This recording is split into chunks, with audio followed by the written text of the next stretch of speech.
Okay, our next game is Order of Operation Bowling. So to play this game, you will need a game board with all the pins to 10, and your partner will also need a game board as well as counters and 4 dice.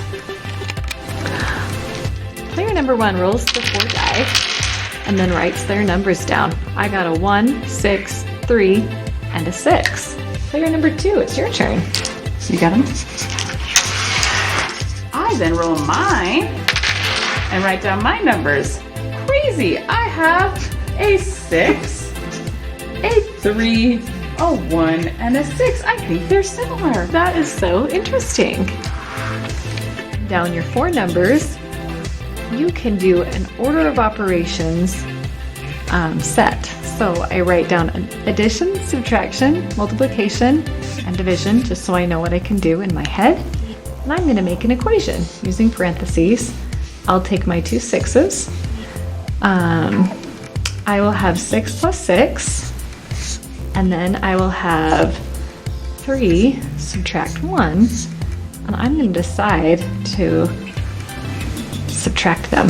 So I'll have 12 minus 2 equals 10. So I go over here to my bowling pin page and I put a marker on the 10. I knocked over the 10 pin. Woohoo! And then it's my partner's turn.